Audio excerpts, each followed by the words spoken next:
ನರೇಗಾ ಯೋಜನೆ ಹಣ ಪಡೆಯಲು ಅಧಿಕಾರಿಗಳು ಭಾರೀ ಗೋಲ್ಮಾಲ್ ನಡೆಸಿದ್ದಾರೆ. ಗಂಡಸರನ್ನೇ ಹೆಂಗಸರನ್ನಾಗಿ ಮಾಡಿ ಹಣ ಲೂಟಿ ಹೊಡೆದಿದ್ದಾರೆ. ಯಾದಗಿರಿಯ ಮಲ್ಹಾರ್ ಗ್ರಾಮದಲ್ಲಿ ಪುರುಷರಿಗೆ ಸೀರೆ ತೊಡಿಸಿ ಫೋಟೋ ತೆಗೆದು ಅಪ್ಲೋಡ್ ಮಾಡಿದ್ದಾರೆ. ಬಳಿಕ ಫೋಟೋ ಕೊಟ್ಟು ಹೊಲದ ಹೂಳೆತ್ತುವ ಕಾಮಗಾರಿಯಲ್ಲಿ ಫೇಕ್ ಬಿಲ್ ಪಡೆದುಕೊಂಡಿದ್ದಾರೆ. ಆದರೆ ಕಂಪ್ಯೂಟರ್ ಆಪರೇಟರ್ ಅನ್ನ ಸಸ್ಪೆಂಡ್ ಮಾಡಿ ಅಧಿಕಾರಿಗಳು ಕೈ ತೊಳೆದುಕೊಂಡಿದ್ದಾರೆ. ಇನ್ನು ಈ ಬಗ್ಗೆ ಮಾತನಾಡಿದ ಪಿಡಿಒ ಚನ್ನಬಸಪ್ಪ, ಹೊರಗುತ್ತಿಗೆ ನೌಕರನ ಎಡವಟ್ಟಿನಿಂದಾಗಿ ಈ ರೀತಿಯಾಗಿದೆ.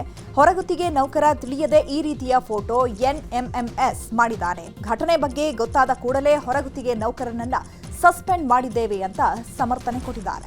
ಮಲ್ಲಾರ ಗ್ರಾಮದಲ್ಲಿ ಸರ್ ಸಣ್ಣ ಮಲ್ಲಾರ ಸಣ್ಣ ನಿಂಗಪ್ಪ ಪೂಜಾರಿ ಹೊರಗತ್ತಿರ ನಾಳ ಉಳಿಯಕ್ಕೆ ಕಾಮಗಾರಿ ಸರ್ ಜೆಂಟ್ಸಿಗೆ ಲೇಡೀಸ್ ಜೆಂಟ್ಸ್ ಹಾಕಿದ ಸಂಬಂಧ ಸರ್ ಅದನ್ನ ಎನ್ಎಂಎಸ್ ಆ್ಯಪ್ನಲ್ಲಿ ಡೈಲಿ ಅಟೆಂಡೆನ್ಸ್ ಹಾಕೋ ಸಂಬಂಧ BFP ಅವರು ತಪ್ಪಾಗಿ ಹಾಕಿಸಾಗಿದೆ. ಅವ್ರ ಮೇಲೆ ಕ್ರಮ ಕೈಗೊಂಡಿದ್ದಾರೆ ಸರ್. ಆಲ್ರೆಡಿ ಅದು ಫೆಬ್ರವರಿಯಲ್ಲಿ ಆದದ್ದು ಸರ್ ಕಾಮಗಾರಿ, 2 ತಿಂಗಳು ಬಿಫೋರ್ ಆದದ್ದು ಸರ್ ಮೊದಲು. ಹಾಗಾಗಿ ಅವ್ರ ಮೇಲೆ ನಾವು ಡೈಲಿ ಎನ್ಎಂಎಸ್ ಚೆಕ್ ಮಾಡ್ತೀವಿ ಸರ್. ಚೆಕ್ ಮಾಡಿದಲ್ಲಿ ಪ್ರಾಬ್ಲಮ್ ಆಗಿಸಿಂದ ಅವ್ರಿಗೆ ಆಲ್ರೆಡಿ ಸಸ್ಪೆಂಡ್ ಮಾಡಿದ್ದಾರೆ ಸರ್. ಅವ್ರ ಮೇಲೆ ಆ್ಯಕ್ಷನ್ ತೊಗೊಂಡಿದ್ದಾರೆ ಸರ್.